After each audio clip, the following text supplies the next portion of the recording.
दोस्तों, पहलगाम हमले के बाद भारत पाकिस्तान के बीच युद्ध को लेकर काफी टेंशन बढ़ गई है। हालांकि अभी युद्ध शुरू नहीं हुआ है, लेकिन पाकिस्तान के द्वारा प्रोपोगंडा वॉर फैलाया जा रहा है, जिसमें कि क्लेम किया जा रहा है कि पाकिस्तान की आर्मी कंटिन्यूअसली आर्टिलरी फायर कर रही है, जिसमें भारतीय पोस्ट को टारगेट किया जा रहा है। लेकिन ग्राउंड रियलिटी कुछ और ही है। इसके अलावा पाकिस्तान के मिनिस्टर वॉर की बात कर रहे हैं, जबकि भारत ने युद्ध का कोई भी ऑफिशियल स्टेटमेंट नहीं दिया है। लेकिन बावजूद इसके पाकिस्तान के डिफेंस मिनिस्टर की स्टेटमेंट्स और एग्रेसिव हो रही हैं, और इन स्टेटमेंट्स के बेसिस पर पाकिस्तान में लोग भारत से वॉर जीतने का सपना देख रहे हैं। लेकिन उनकी आर्मी को रियलिटी का पता है, क्योंकि इस समय पाकिस्तान की इंटरनल सिचुएशन क्रिटिकल है। बलोच लिबरेशन आर्मी और टीटीपी जैसे संगठनों ने पाकिस्तान आर्मी पर हमले और तेज कर दिए हैं। ऊपर से पाकिस्तान इकोनॉमिक क्राइसिस में है, और अब इन सब के बीच वॉर की बात करना उनकी डेस्परेशन को दिखाता है। पाकिस्तानी आर्मी चीफ आसिफ मुनीर की फैमिली ऑलरेडी पाकिस्तान छोड़कर बाहर जा चुकी है।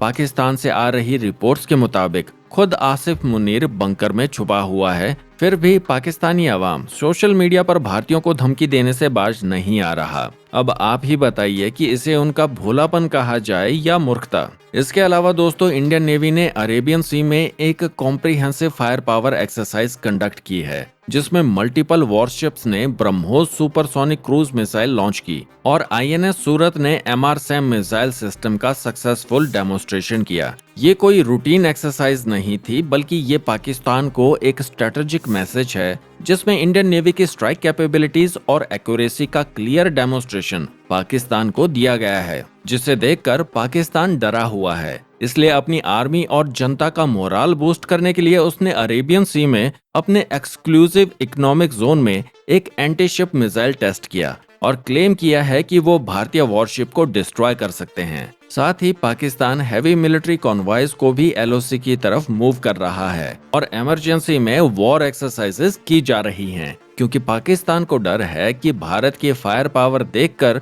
उनकी जनता खुद की आर्मी एस्टेब्लिशमेंट के खिलाफ विद्रोह न शुरू कर दे। इसलिए इन लोगों के द्वारा अपनी जनता को भारत से युद्ध जीतने के झूठे ख्वाब दिखाए जा रहे हैं। लेकिन ये सब शो ऑफ स्ट्रेंथ है, एक्चुअल स्ट्रेंथ नहीं है। और इन्हीं झूठे ख्वाबों की सीरीज में पाकिस्तान ने एक नया प्रोपोगंडा फैलाया है कि उनके JF-17 थंडर और एंटीशिप मिसाइल से भारत डर गया है, इसलिए आईएनएस विक्रांत को वापस हिंद महासागर में बुला लिया गया है। लेकिन ये क्लेम्स कंप्लीटली बेसलेस हैं, क्योंकि एयरक्राफ्ट कैरियर ऑपरेशन की बेसिक अंडरस्टैंडिंग भी पाकिस्तान को नहीं है, और होगी भी कैसे, क्योंकि उनके पास तो एक भी एयरक्राफ्ट कैरियर नहीं है। दोस्तों, एक aircraft carrier complete battle group का पार्ट होता है। इसमें मल्टीपल लेयर्स ऑफ डिफेंस होती हैं, long range surface to air missile, MiG-29 के फाइटर जेट्स और एडवांस रडार सिस्टम की प्रेजेंस में दुश्मन के फाइटर जेट्स एयरक्राफ्ट कैरियर की रेंज में भी नहीं आ सकते। पाकिस्तानी JF-17 की जितनी रेंज है, उससे ज्यादा रेंज इंडियन नेवी के एयर डिफेंस सिस्टम की है।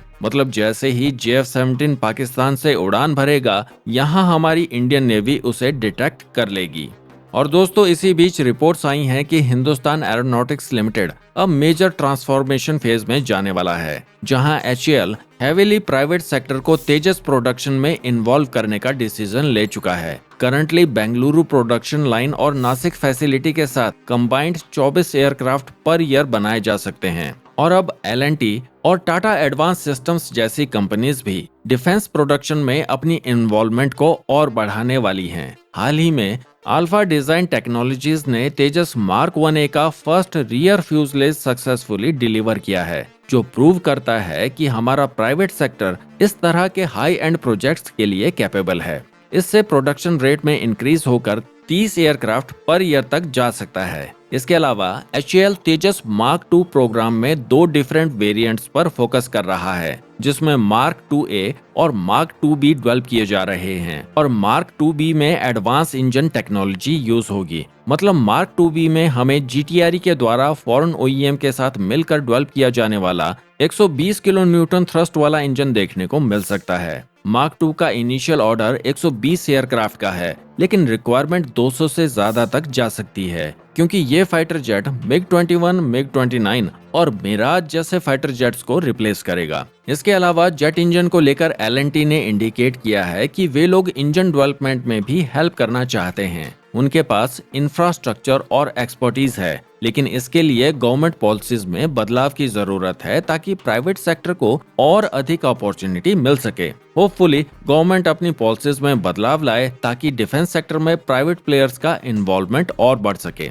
तो दोस्तों, पाकिस्तान के प्रोपेगेंडा से सावधान रहें और अपनी आर्मी और सरकार पर विश्वास बनाए रखें। अगर आप स्ट्रेटेजिक अफेयर्स, डिफेंस और स्पेस टेक्नोलॉजी से रिलेटेड टॉपिक्स में इंटरेस्टेड हैं, तो ऐसी वीडियोस के लिए द क्रॉनिकल पोस्ट चैनल को सब्सक्राइब करना ना भूलें। हम जल्द मिलेंगे एक नई वीडियो के साथ। Till then take care. जय हिंद।